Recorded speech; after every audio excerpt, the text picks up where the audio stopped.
Hello, everyone. Yes, I already see the energy and excitement. Good evening. Good evening and welcome. Welcome to Created for Purpose Day 1. Who is excited? I see you guys checking in already. I see you checking in from Texas, from Queen City, from Fort Lauderdale, Florida. I see you checking in from Chicago. Yes, North Carolina, Baltimore. I see you. I see someone said, I'm here all the way tuning in at midnight from the UK. It's after midnight. What's up, you guys? Welcome, welcome, welcome. I am so excited about Created for Purpose. This is just one of the things that we do here at Seek Wisdom, Find Wealth once a year, sometimes twice a year for the last few years. And it's something that I look forward to every single time. I already see you guys. Come on, Boise, Idaho. I already see you guys saying, oh my gosh, Catherine says it's 2 a.m. in Finland. That's what I'm talking about. I like people who are committed. I like people who are committed. Yes, we are going to have such a good time. And I already see some of you saying, I told folks, leave me alone every night. I don't want any problems. Come on. Who already told your friends and family? Who put their stuff on Do Not Disturb? Do not bother me. This is my time. I know that I was created for purpose, that I was born on purpose, with purpose, for such a time as this. Listen, I am Patrice Washington. I am so excited. I don't know how you found me today. I don't know if you've been listening to the Redefining Wealth podcast for years and you consider yourself to be an OG listener, or if you just stumbled upon the challenge. Maybe someone invited you. I don't know how you got here, but I am so excited you're here. I am so excited to have an opportunity to serve you for the next 5 days and to speak life into your purpose. And I didn't just come to speak life into your purpose. I came to fight for your purpose. So people who know me, who've been through the challenge, already know that if I show up with fatigue on, I didn't come to play. Somebody say in the chat, she didn't come to play. If I show up with fatigue on, that means that I mean business, because I take this purpose thing really seriously. Come on, somebody. Melanie says she didn't come to play. Come on, Instagram. Instagram, just so you know, there is a whole community that is watching over on YouTube and Facebook and LinkedIn. So you can literally enjoy this wherever you are. If you want to stay on Instagram, you are more than fine. I'll be here. But if I wear fatigue, come on, Evelyn, if I wear fatigue, that means I didn't come to play. And I need you guys to understand that for the last few hours, I have literally been in prayer and meditation, really asking the divine, asking the creator to drop whatever words are needed in my spirit so that I could deliver whatever you may need in this season of your life. I'm wearing fatigue because I'm fighting for your purpose, right? But I'm also wearing fatigue to represent the fight that you may have had already. We're almost done with the first quarter of 2022. And some of you already feel like you've been fighting. Some of you have already felt the resistance. Some of you have already been battling some things on the inside, and you're sick and tired of being sick and tired. Come on, somebody. Some of you already have some stuff that's just stirring up, and you think that you landed here by happenstance. You think that you stumbled upon maybe a Facebook ad or an Instagram ad. You think, oh, let me see what this girl is talking about. I'm just going to tune in. And you don't even know that somebody has already been warring on behalf in a prayer room 2 floors up from where I am right now, on your behalf, because I believe in what it means to be created for purpose. If you know anything about me, and again, if you're brand new, welcome. My name's Patrice Washington. I have been known as a personal finance expert actually for over a decade. And in 2016, I actually was led to shift everything. I did 4 years on the Steve Harvey Morning Show. It's a syndicated radio show here in the US as the personal finance expert, the money maven of that show. I've done tons of national television. I've written 5 books, right, on personal finance. I've spoken on stages of up to 10,000 people. I was doing all of this in the name of, personal finance and wanting to help the masses move from debt management to money mastery. But in 2016, September 21st, my life got shook up. Somebody say some things got shook up, and you'll hear more as we go throughout the week. But things really got shaken up for me. And it was the first time, it was one of the first times since I had rebuilt my whole life that I knew I was going to have to shift some things. And for me, it was about telling the truth about money. It was about telling the truth about wealth. And what came out of that season for me is what I now call redefining wealth. So if you're brand new, when you hear me talk about redefining wealth, not only is it my book, Redefine Wealth for Yourself, but we have a top rated podcast. It's in the top 1% of podcasts. We have over 10 million downloads in less than 5 years, right? And it is all about chasing purpose, not money. And that seems so foreign to people who knew me. Well, I think if you knew me, you knew that was the undercurrent. But for people who always knew me being in the money box, so the woman who would talk about budgeting and debt and, debt elimination or investing or retirement and all these things, they were like, why is she talking about all this other stuff? And I'm going to tell you, since I've been studying more about financial psychology and behavioral finance, I truly, truly believe that when we are not operating in our purpose, it is very hard for us to set our financial priorities.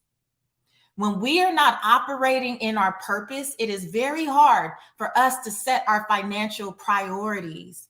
And what I realized from helping hundreds of people one-on-one back in the day with their personal finances is that I could tell them anything, right? About how to do those things, how to save, how to budget, how to deal with credit. But when they were not operating in purpose, it was creating such a lack of fulfillment that it would impact their finances. It would impact their ability to follow through with the things that I was telling them to do with their finances, because they were steady trying to fill a void. And that void is created and it gets deeper and deeper and deeper when you are not in alignment with what you were purposed to do, with what you were called to do, what you were born to do. That void gets deeper and deeper. And what most people try to do is fill the void with stuff. We buy people or we buy things. And so we get on this relentless pursuit of, if I could just make more money, if I could get the bigger, the better, the brighter, the badder, the bolder, and we keep going outside of ourselves, trying to do more and more and more. And that is glorified in this culture. We are now starting to see a shift, thank goodness, but we know that we have been in hustle culture.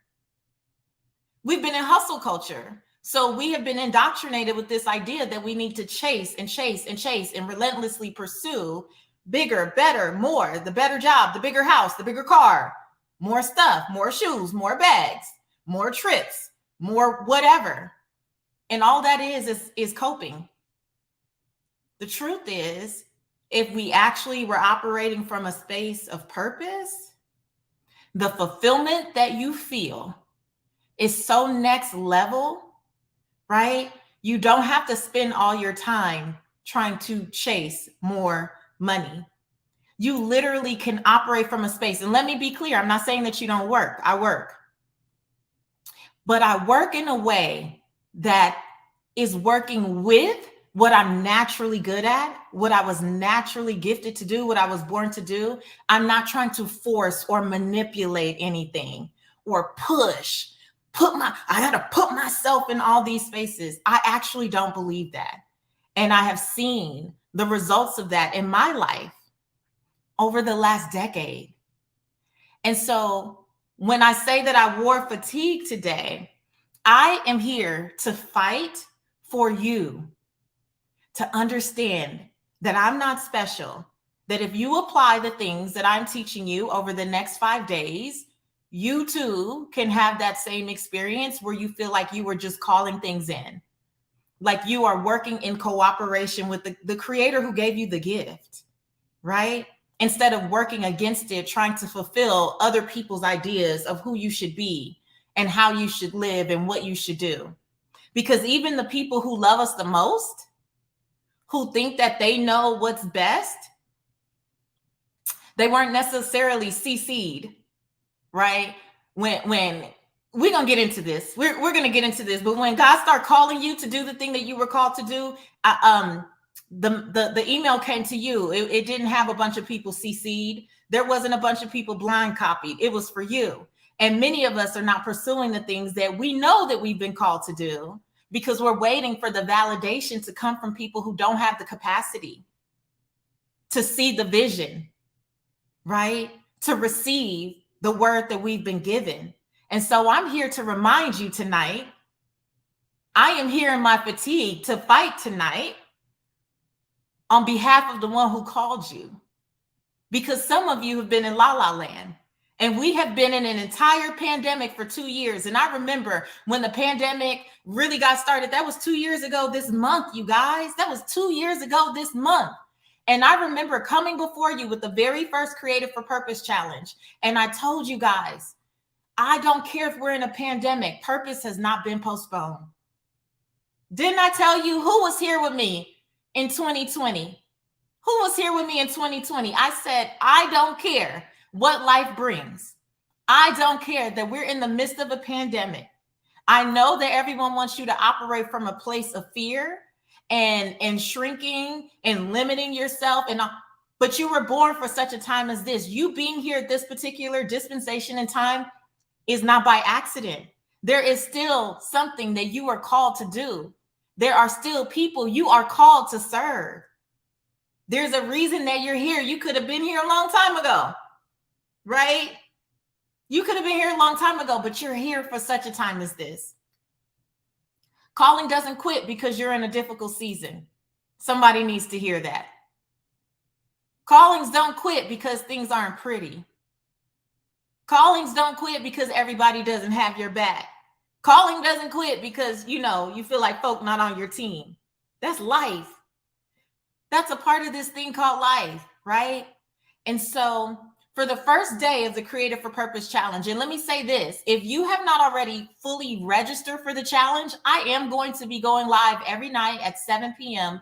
Eastern this week, Sunday through Thursday. Wherever you are watching this right now, I will be back. The thing is, I'm going to be gifting over $40,000 in my products and services, as well as some of my clients who have programs and stuff. And the only way that you can fully register for that is to be a part of the challenge.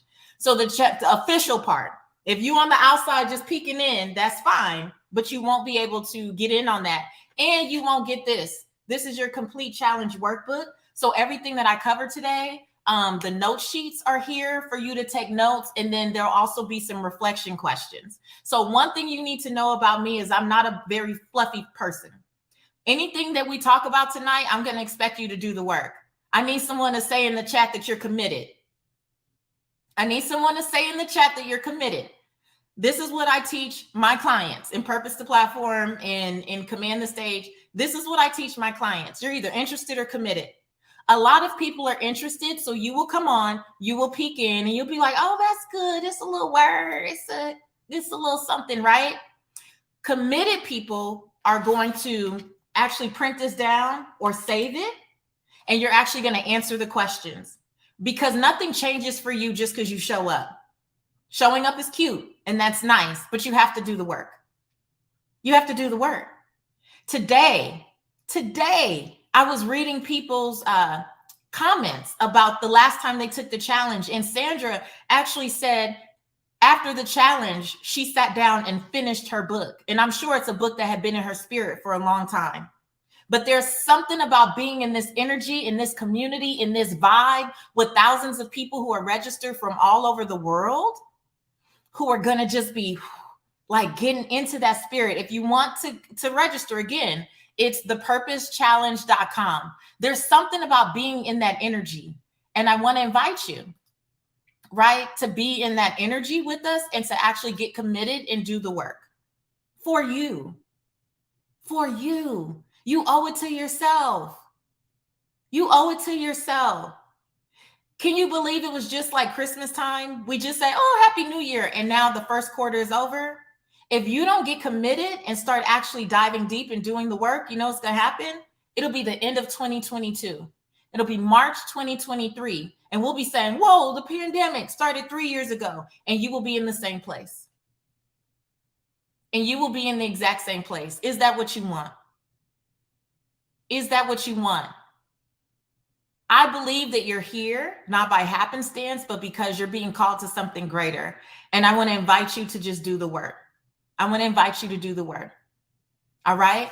So, for those of you who don't know much about me, I don't want to spend too much time on that, but I want you to trust that you are in absolutely the right place and you are in good hands. Again, my name is Patrice Washington. I've been known in media for over a decade as a personal finance expert, written 5 books, coached hundreds of people, spoken on stages of up to 10,000 people, a regular in media. We're talking about everything from the Steve Harvey talk show to Dr. Oz to Fox News. I've been featured everywhere you can imagine: Cosmopolitan, the New York Post, Essence Magazine. I don't know, a whole long list of stuff.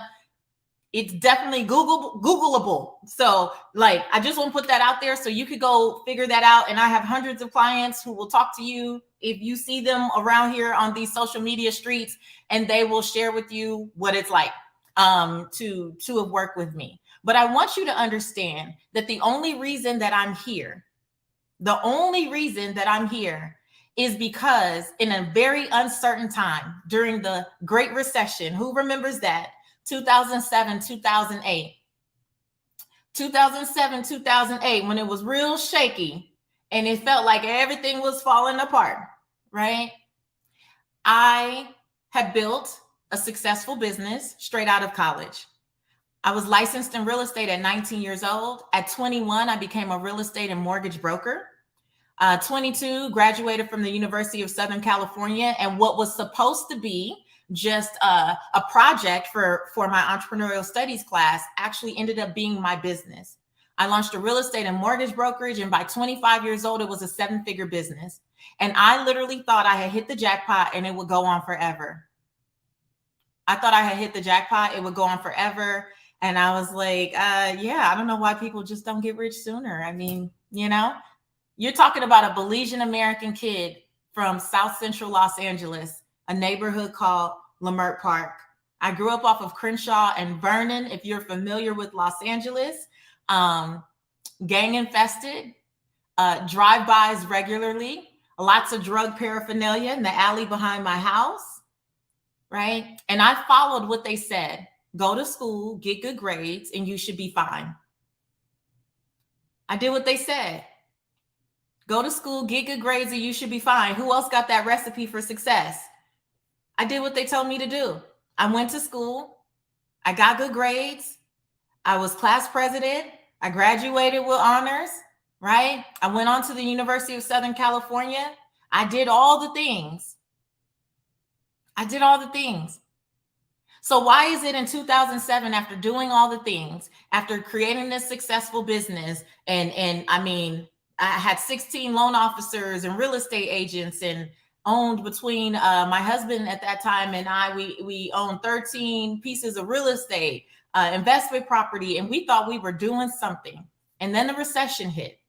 And when the recession hit, I found myself in the hospital at Cedars-Sinai on bed rest because I took a fall down the stairs at 20 weeks pregnant, and it sent me into preterm labor.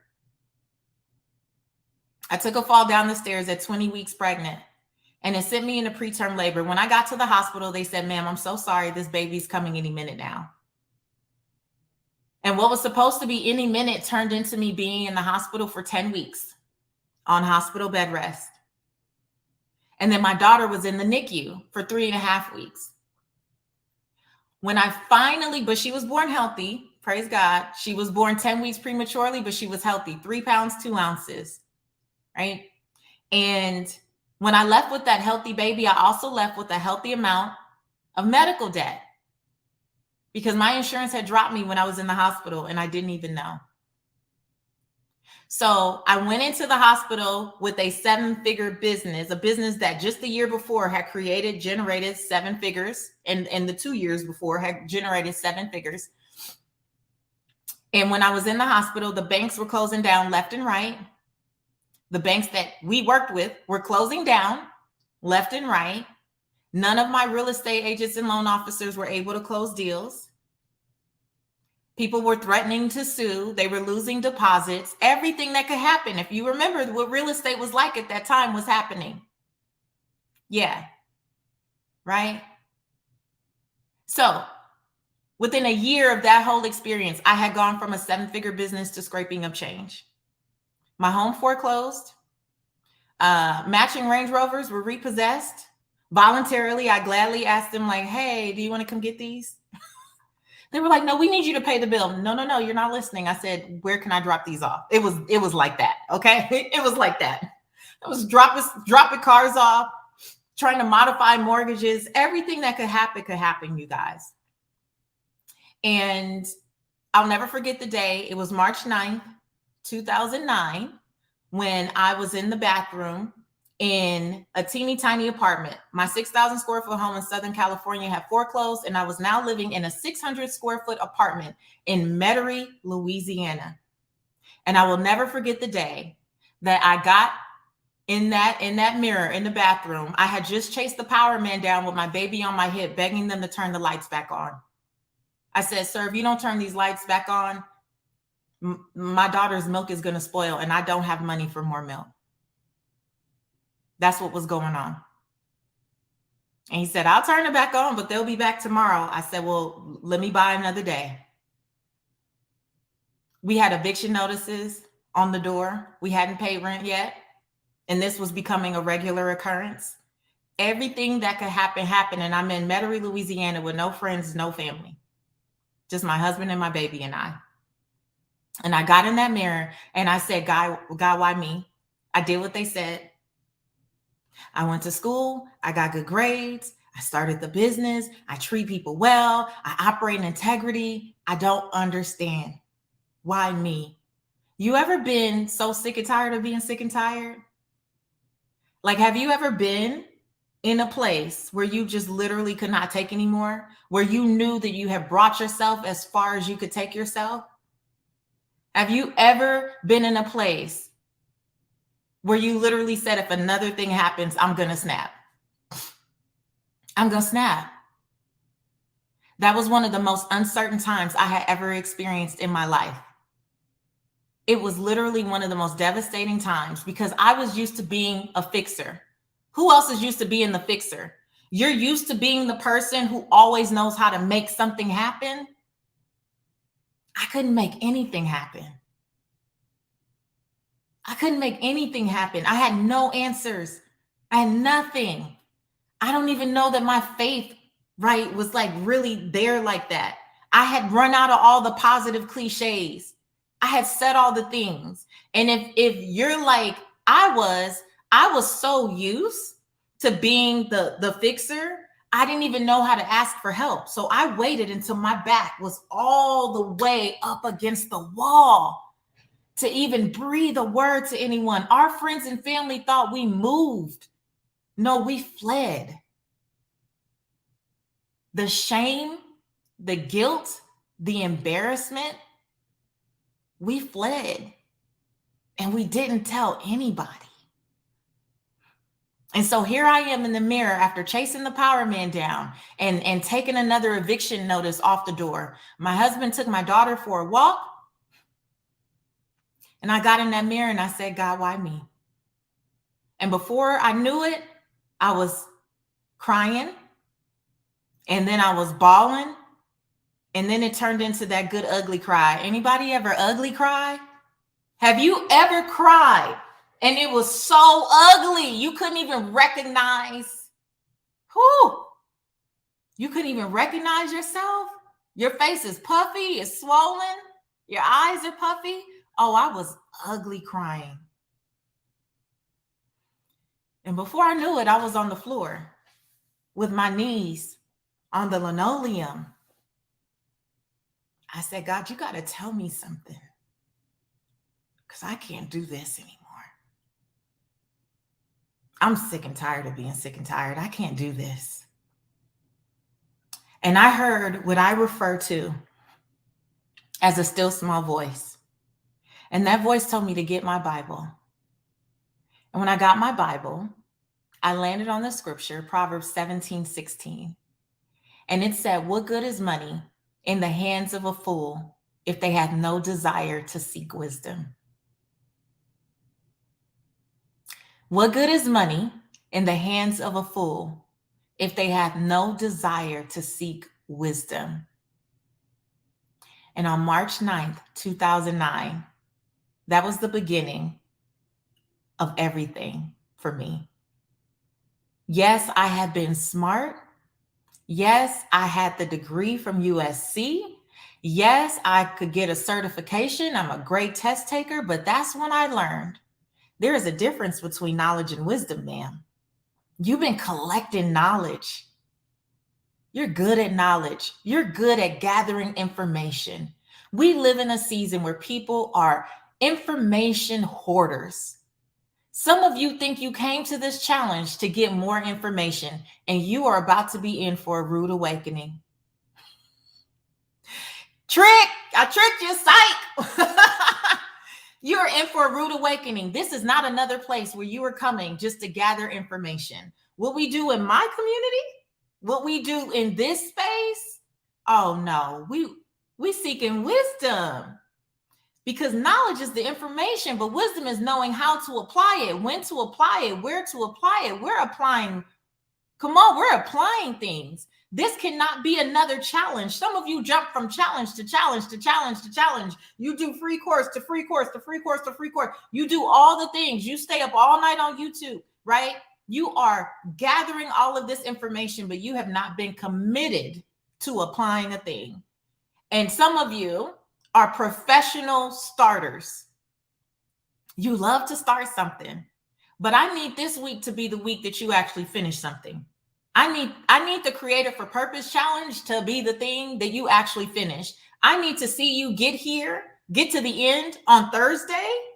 We're doing this thing together. We're doing this together. So you got to do the work. So again, on Instagram and everywhere else that you're listening, thepurposechallenge.com. You need to download, get this, right? Download it and be committed to actually doing the work. Too many of you, all you do is start. There's no finishing. I need you to be a professional finisher. That's what we do when we're created for purpose. We are trying to die empty. We're trying to get to the end of this thing knowing that we used every gift that was given to us freely to do what we were called to do in this world. I don't want to get on my deathbed and have any regrets. I got it tatted on my back last year. One life, no regrets. And I mean that thing. That everything that has my name on it, I am committed to seeing it through. And not from a place of hustle and grind, but from a place of ease and grace and alignment. From a place of ease and grace and alignment. And so I wore my fatigue on today, right? Because I know what it's like to be in an uncertain time. I know what it's like to be in an uncertain space. I know that there's a lot going on in the world. When I started doing these challenges, it was during the pandemic and it was during the whole uprise with George Floyd. And I remember saying, well, God, I think I need to just cancel it. And the Holy Spirit said, people need this now more than ever. Because they think because it's a lot going on in the world and the news is full of doom and gloom, that means that they're supposed to stop.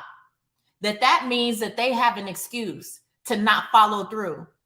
They think that this is a pass to continue to be a professional starter and not a finisher. When I have assigned people to them, when I have assigned people to them, this is not the time to stop. This is the time to lean in.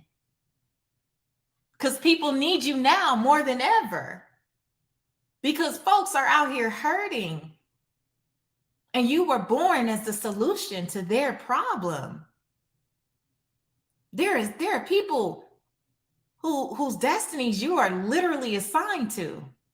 And many of us are stuck, spiraling in cycles of confusion because we are interested in gathering information and we're not committed to the call on our lives. And so I came tonight to shake you up a little bit. This week is about shaking you up. This week is about asking you to shift some things. Okay. So the ground rules for this week, the foundation for this week. First of all, I'm going to tell you, it pays to engage. So you are going to get like some reflection assignments. Again, it's in the action guides. When you fully sign up, you'll get an image that you can share in your stories, what your takeaways are. That's all a part of how you enter to win the giveaways if you want to work with me in my programs, Purpose to Platform or Command the Stage. Okay. Now, we need to have some ground rules for this week. We are going to have an incredible week together, but I need to make sure that you understand, right? I need to make sure that you fully understand how I am describing certain words that I believe we misuse. I think that we misuse a lot of these words and it gets us a little confused. So I know you've already heard me talk about gifts, right? So this is where you should be taking some notes if you can, but you can always go back and watch the replay and catch it on the replay. Now, let's get into defining gifts, right? I think we need to be clear about gifts. What I truly believe is that many of us dismiss, diminish, and deny our gifts. I believe that gifts are the things that you were given freely. You know, it was a gift. I believe that at birth, when you were formed in your mother's womb, there is a divine intelligence that I call God that already knew what you were created to do. And I think that many times, because other people don't understand the gift, they don't acknowledge the gift for you, they don't validate the gift, it begins to make you question the gift. And many of us start questioning the gift very early. Before we even fully have an awareness of it, we have run into adults. Most of us have run into adults who have been jaded by life. And because possibly they don't understand their own gifts, they don't have the capacity to understand ours. And the very people who are actually supposed to be helping us curate and cultivate those gifts are the very people who will squash them. They're the very people who will squash them. Now, as you can see, I love to talk. I love to talk. I really do. I spend a lot of time quiet. Most people don't believe that. When I'm not working professionally, I'm actually in my prayer room quite a bit. And I spend a lot of time in solitude. And that's really because I've learned that that's how I get my downloads that I'm called to share on the podcast or with my clients or any of those things, right? But many people, right? Many people have a fear of speaking. Public speaking is a big fear for folks, right? Right up there with like heights and death. Public speaking is like one of those great fears. Now, when I was a kid, I was the one who would always get in trouble for talking. Where are my talkers at? Always get in trouble for talking all the time. And I would get straight A's and all the comments would say talks too much. It would be a wonder. How is she doing her work and getting in trouble for talking all at the same time? And I remember in first grade, my first grade teacher, Ms. Boynton, if you've been rocking with me for a while, you know I love giving props to my first grade teacher, Ms. Boynton. Shout out to all the teachers and educators who are truly like pouring into people, like pouring into kids, because I'm 41 years old and I will never forget this moment when I was 6 years old, 35 years ago at 42nd Street Elementary School in Leimert Park, Los Angeles, California. When I was raising my hand and I always had the answers and I wanted to answer and I wanted to be called on. And I had already learned that my validation came from achievement. I had already learned that that's how I earned love. I knew it back then. that the only way that I was going to get attention, because I that's a whole nother story, but the only way I was going to get attention was from, being the one to answer all the questions. Love to talk. And if she didn't call on me, I was just going to talk and tell my neighbor anyway. I'm going to finish my work and then I'm going to talk to you. Even though you're not done with your work, I'm going to talk to you because I'm done. I was that kid, right? And I'll never forget the day Miss Boynton said, Miss Cunningham, which is my maiden name, put your hand down. She was tired of me raising my hand and tired of me talking. And she said, you stay in at recess. I said, oh, Lord. So I stayed in at recess. And Miss Boynton said, basically, let me explain something to you. Let me explain something to you. I know that you know the answers. That's wonderful. It's not good enough. Your friends don't know. If your friends don't know, why are you distracting them? You should be helping them. When you know something, you have a responsibility to share with your friends. Miss Boynton knew that I wasn't just talking to be reckless. She could tell that talking and just verbalizing things was a gift for me, and she helped me redirect it. Miss Boynton was the only person in my elementary school career who actually redirected this thing that came naturally to me. I remember feeling like I did not have any gifts. I remember being 13 and a debutante. And when it got time to do the talent, I was so distraught because people were doing baton twirling and playing the piano and singing. And I didn't have it. I felt like I didn't have any gifts. And at like the last minute, the last week, I was like, well, I'll just do a speech. I'll just do a speech. And I did a speech at 13 years old for my debutante. And I got a standing ovation. And I remember thinking the people were just being nice. I dismissed it. You know why I dismissed it? Because it didn't look like Carmen's gift. It didn't look like Charlotte's gift. It didn't look like Keisha's gift. And so I just threw my gift to the side. It didn't look like anybody else's. What is this? What am I supposed to do with this? Because Miss Boynton was the only person to help me redirect that gift. Second grade, I went back to being told I was too much. I went back to being told I talked too much. Third, fourth, fifth grade, I just kept getting it on my report card. Talks too much. Be quiet. That's it. Shut up. It was my gift all along. Once I knew what to talk about, once I could marry it with my experience, with my education, with the things that excited me, it was the secret weapon. It has been the secret weapon behind my success. All the people who probably were like, oh, she talks too much. Now they can't believe, oh, people pay her to talk. Wow. I talk on my podcast. I talk on television. I speak on stages. I literally get paid to be myself and talk. What gift were you given freely, but you started to dismiss, deny, diminish because other people couldn't see it? I don't feel like it was my fault. Don't get me wrong. I don't feel like it was my fault, but I'll tell you as an adult, it's my responsibility to move past that though. Some of us are adults and we're still not doing the things that we're called to do because other people don't get it. The best thing about childhood is that it's over. Most people watching, y'all are adults. And so even though the people who may have raised you, they didn't get it, that's fine. They don't have to get it. They may never get it.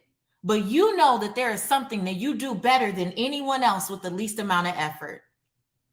You know that there is something that comes to you so naturally. But the problem is when it's so natural, we play it to the left like it's nothing. We play it to the left like it's nothing, like, oh, anybody can do that. Actually, no, not true. Not anybody can do that. I am clear at this stage. Not everybody can come on and get straight to it the way that I do. That's a gift. And I have learned to honor the gift. And so how is that connected to wealth? Because I now honor my gift, right? I don't let people pimp me for my gift anymore. I don't let people pimp me for my gift anymore. When you're not aware that it's a gift, you spend all this time running around doing what you are supposed to be doing, right? To actually produce wealth. You're running around giving it for free to any and everybody. And they are using it and they are taking advantage of it because you're not honoring it. Then you want to look around and say, well, I don't know what I'm supposed to do, or how am I supposed to make more money, or how am I supposed to build wealth with the very thing that you are dismissing, denying, and diminishing. That was the thing that God gave you freely. That was the thing. And guess what? Everybody who's pimping you for the gift, they know it. They know you the baddest. They know you're the coldest to ever do it. And they just keep asking you and asking you and asking you to do it because you keep giving it and giving it and giving it, and then secretly complaining that you have to go to a job that you hate, or you have to deal with people you don't like, right? That you can't figure it out. It's not because you don't know what you're good at. It's because you won't take care of what you're good at. You won't steward it. You won't nurture it, right? So that's gifts. Now, here's the next thing that we all need to be clear about over this week while you hear me speaking. We need to all be clear about passion. We need to all be clear about passion, because I'm sure that we've all heard, follow your passion and the money will come. Who's heard that? Follow your passion and the money will come. How many of you have been following passion and ain't no money came? Bad English, but you get what I'm saying. You've been following passion. Oh, I'm so passionate about it. Oh, just lights me up, just gives me energy.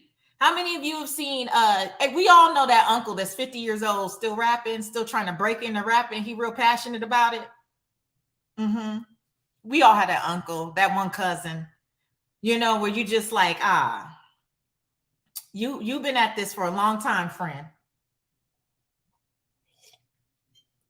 You've been at this thing for a long time, and it's not quite working out, right? I cannot stand to hear people say, follow your passion and the money will come. Because the truth is, everything that you are passionate about, you are not proficient in. Everything that you are passionate about, you're not necessarily proficient in. So just because you say that you are passionate about it, you have to remember that passion is about that energy, that excitement. It gets you pumped up, and that is beautiful. I want you to be excited. I want you to be pumped up. Yes. Like I love singing in the shower. I love to belt out a good tune in the shower. You can't tell me I'm not Whitney when I'm in the shower. You can't tell me I'm not Beyonce when I'm in the shower, right? Passionate. But baby, you will never pay me for it. You're not going to pay me for that. You pay me to talk. That's one form of opening my mouth. But singing, you're not going to pay me for that. No. I'm not proficient. And some of us need to get honest. We've all seen American Idol, where people come up there and audition and their family is really in the hallway waiting. And you're like, ma'am, you really didn't tell this man he couldn't sing? You really let your son come on here and embarrass himself, the whole family? You really let that happen? Some of us need folk to tell us that passion is fine. And it might be something that we turn into a hobby. But it is not purpose until it is beneficial to other people. Passion is for you. Purpose is for everybody else. Passion is for you. Purpose is for everybody else. If you are going to go from purpose to platform, you have to allow yourself to be energized by the thing that you do, by the gifts that you are using, and how you see them impact other people. When you see what your gifts can do for other people, I believe that you allow yourself to grow in passion around that. I believe that you allow yourself to grow, to become more passionate. I used to deny and dismiss that speaking was a thing for me, that speaking this way was even a gift, that it wasn't a big deal. But when I started to see how my words would impact people, when I saw myself having conversations with people and the tears welling up in their eyes, when I saw how I could literally, like, things would be downloaded in me, I would use examples that I had never used in my life. And someone would come up to me and say, that was for me. That was for me. You spoke directly into my life. I feel seen. You stepping on my toes. Were you in my house? Were you in the bathroom with me? I became more and more passionate about speaking because I understood the power in it. Some of y'all are not passionate about your gifts because you refuse to see the connection in how it was given to you to be of support and of service to others. You were born as the solution to someone else's problem. And when you were born, that gift was already deposited in you. Now you just have to allow yourself to cultivate it.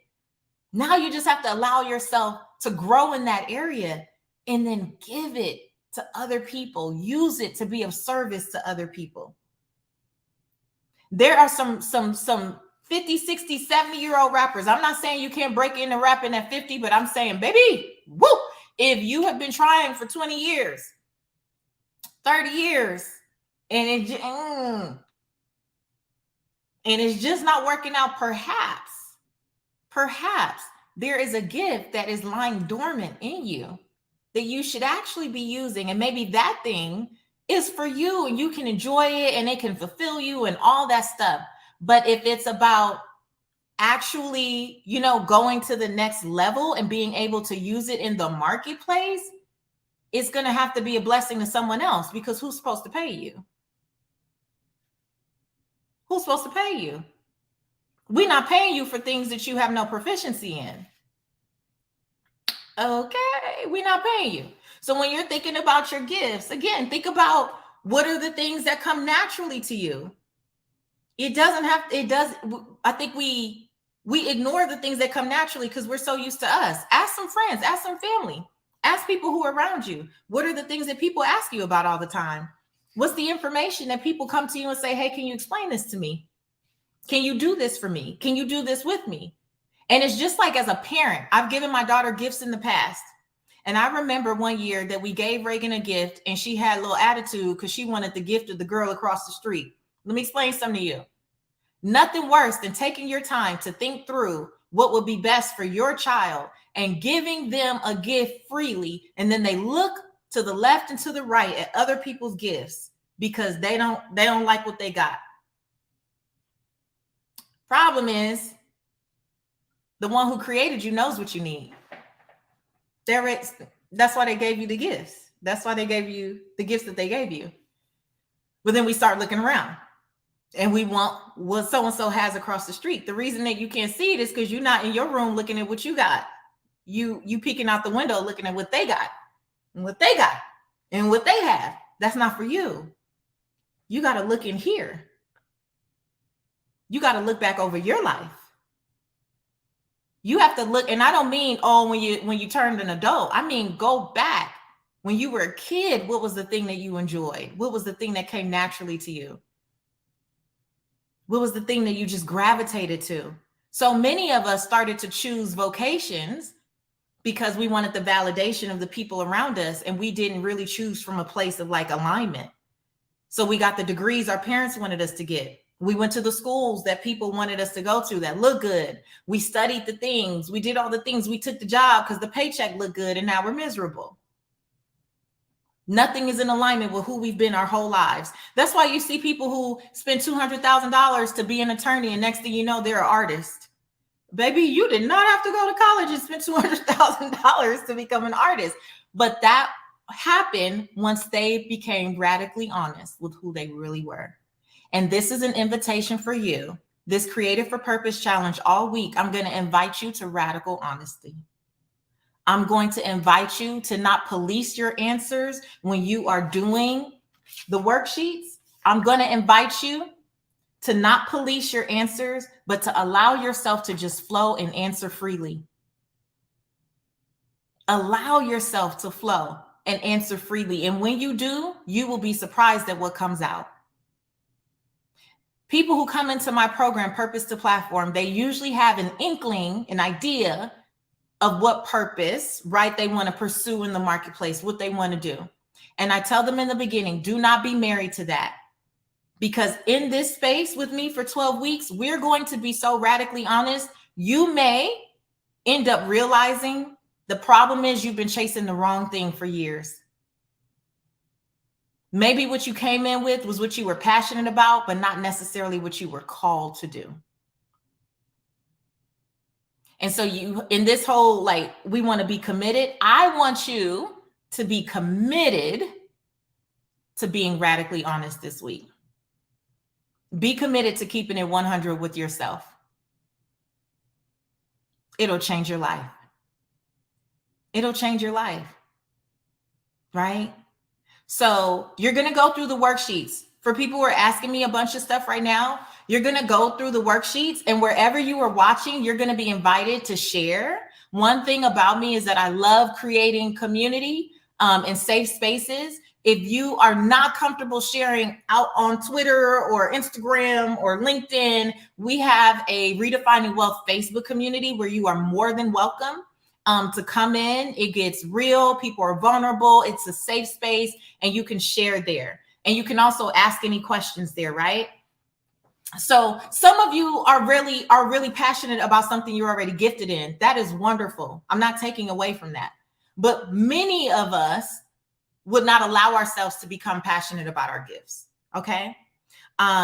So how do we know if it's not your gifting? I saw that question. If it's not your gifting, more than likely, no one is calling you.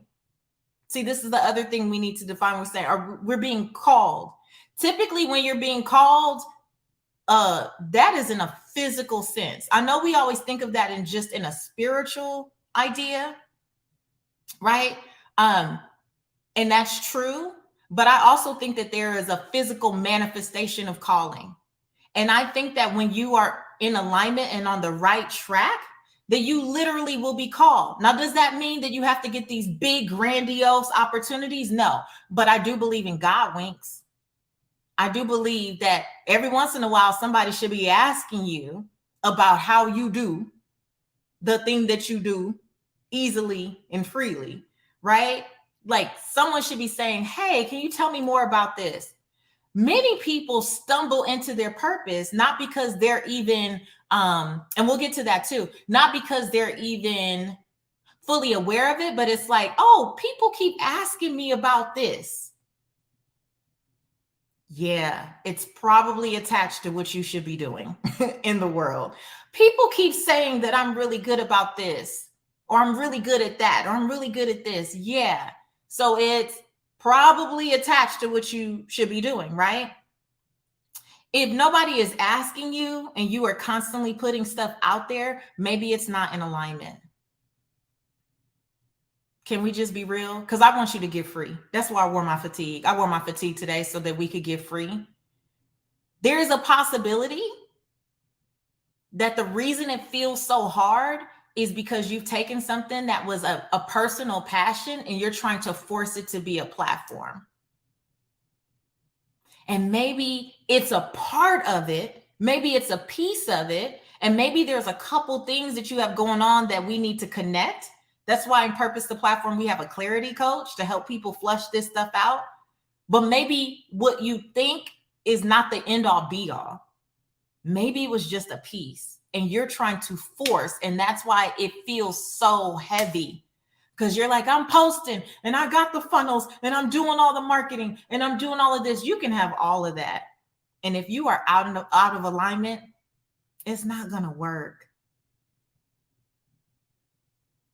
If you're out of alignment, it's not going to work. That's why you're doing all the things and nothing is really panning out. Because it's on a false, fake, flimsy foundation. It's not rooted in who you really are. It's rooted in what you think looks good. It's rooted in what you think sounds good. It's rooted in what you think other people want. It's rooted in advice from people who were not CC'd when God called you to do whatever you were supposed to do. Right? And so it feels very hard, and it feels very forced, and it feels very pushed. That's real. Somebody is going to sink in a little later. You can have all the funnels in the world. And if that foundation is jacked up, if you are out of alignment, if you are pursuing so-and-so's gifts and not using your gifts, trying to force yourself to show up in a way that is not authentic to who you are, it may look good. And we may not be able to put our finger on it, but we can feel that something's off. We can feel that something's off, and people don't believe you. They don't believe you.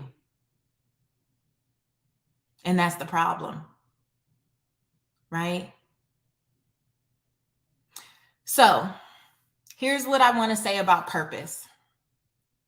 And then we're going to start closing out. Has this been good so far? This only day one. You know, we got a long way to go. We have 5 days together.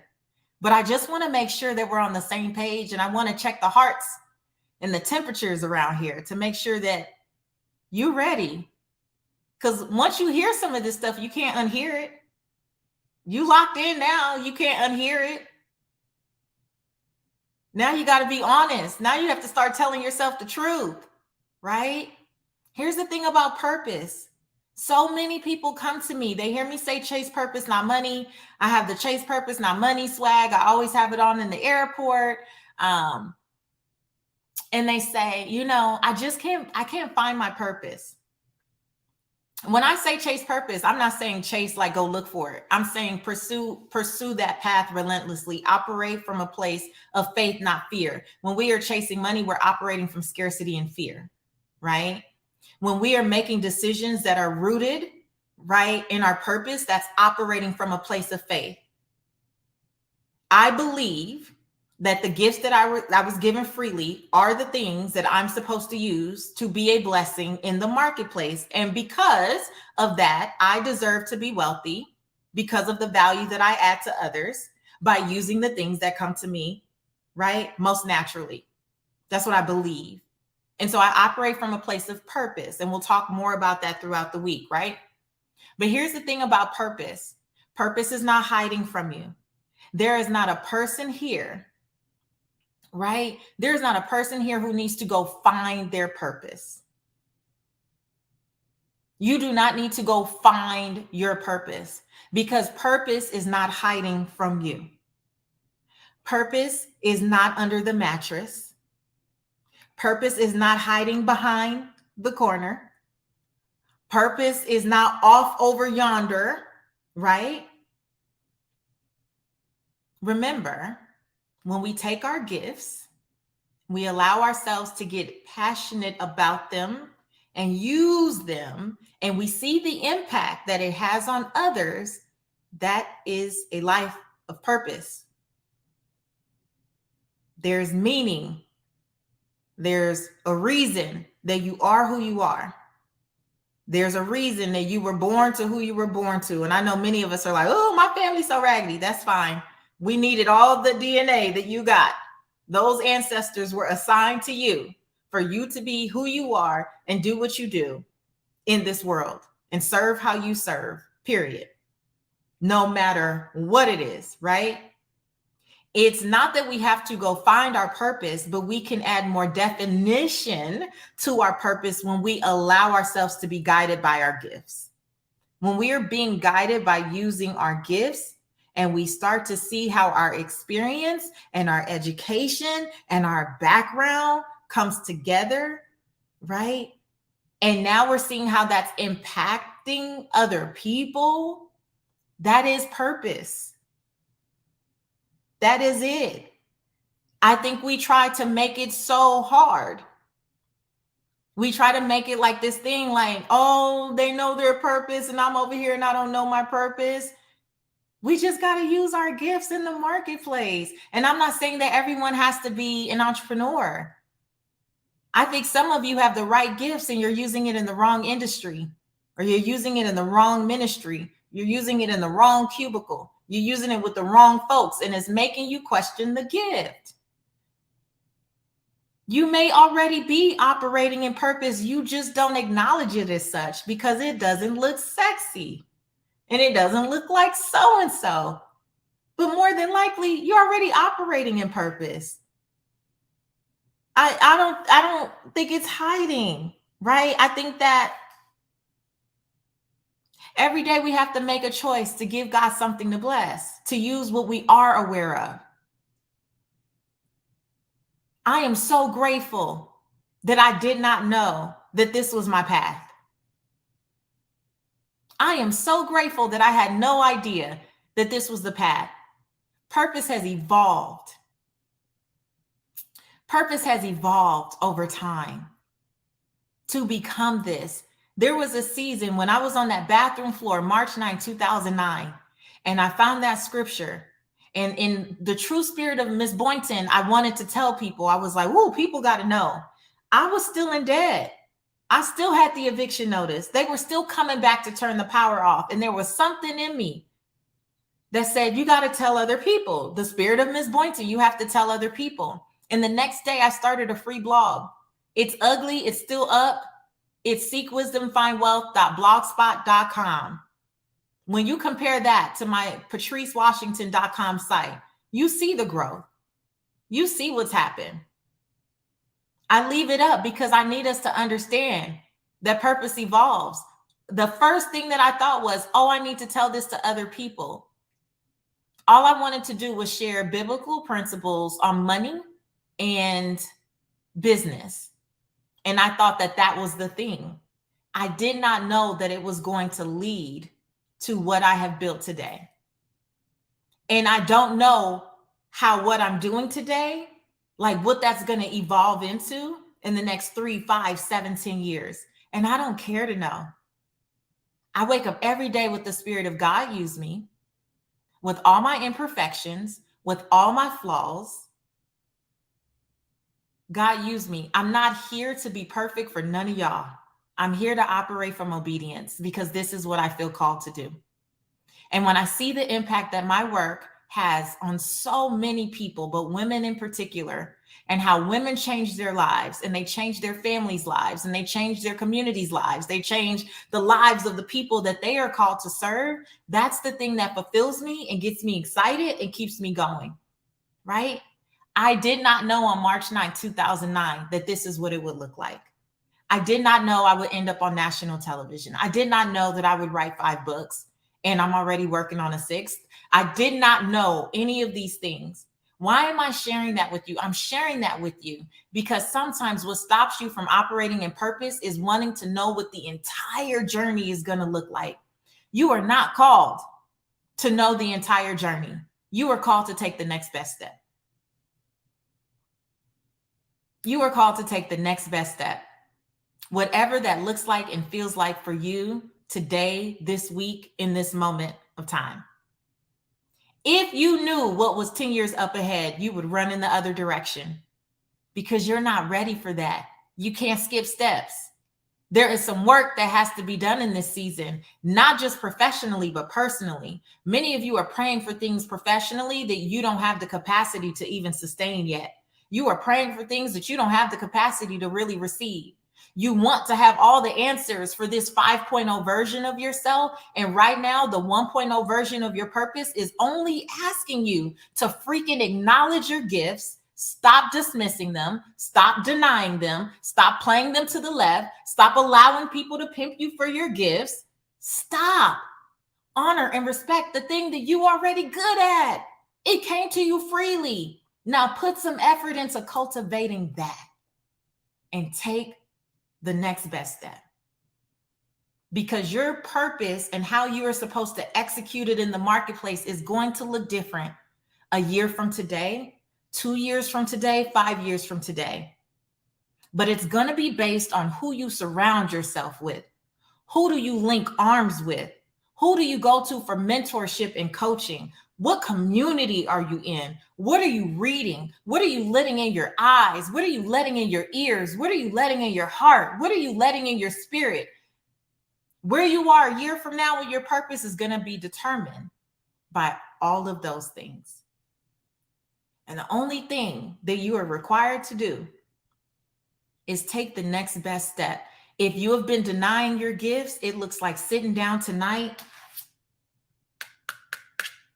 downloading this workbook, thepurposechallenge.com, so you can get your workbook. It's a 12-page action guide to help you through this week. Thinking about what are the things that I've been good at, even as a kid. Some of you were breaking things apart and people were telling you that you were a bad kid, but you were really fascinated with with taking things down and putting it back together. Like maybe you were an engineer, maybe, I don't know. I've only really been great at talking and writing. So that's what I use. But it's the thing that you were already doing. It was the thing you were already doing, right? And so today, I want you to stop from this day forward saying, I don't know my purpose. That's not empowering. That's not empowering. Acknowledge your gifts. I don't care how simple you think it sounds. I don't care how non-sexy you think it is. It is the thing that God gave you freely. Stop dishonoring it and start giving yourself permission to use it. And I guarantee you, you will start to get those God winks and the calls, and it will start to bring you into another level and dimension of what it looks like to operate in purpose. All right. Thank you to those of you on Instagram who bought badges. I appreciate you. This is day one. This is day one of the Creative for Purpose Challenge, and I will be here tomorrow night for day 2. So tonight, I would love for you, and I know if you're in the UK, like I know so many of you are in Europe and it's like 2 a.m., 3 a.m. I know you can't do it like in the middle of the night, but sometime before we come back together, 7 p.m. Eastern, Monday evening here in the US, I would love for you to go through the worksheets and give yourself some time to really process what I've said. Give yourself some time to really go through those takeaways. Now, let me warn you. When you're not policing yourself and you're radically honest, a lot of emotions are going to come up. A lot of emotions are going to come up. Sit with it. It's okay. It's okay. You will be fine. I'm not going to just leave you there. We're going to keep adding to it and we're going to build upon it all week.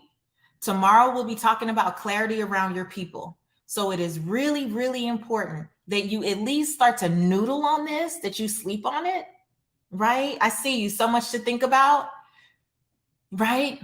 That you sleep on it, that you noodle on it, and you just allow yourself to be free. Especially as women. For the women who are here, I know it's mostly women, we police our thoughts so much.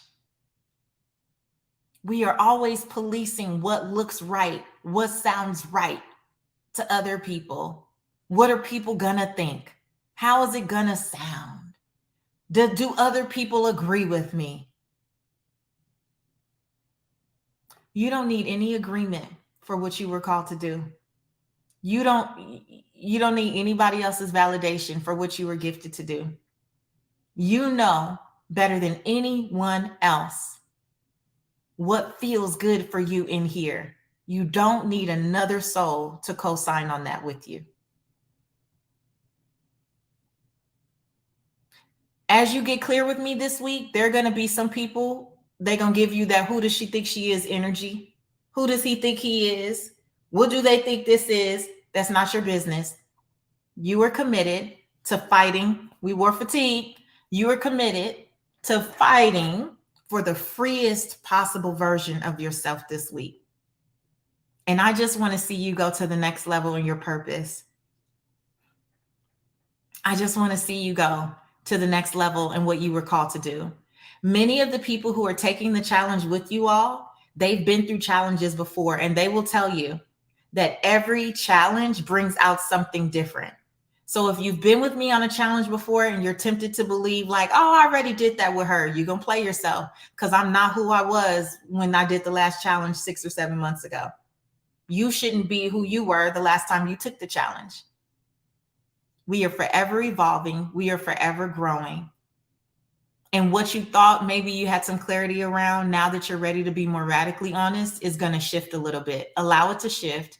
Sit with the emotion. It's okay. You are fine. You are safe. And this is a part of the process. All right. I have been so honored. I hope that you guys got a lot out of today. Feel free to share your takeaways everywhere where the replays are. If you're joining from a replay, please continue to engage. It pays to engage. Starting tomorrow, I will start giving away seats to my program, Purpose to Platform. It begins April 10th.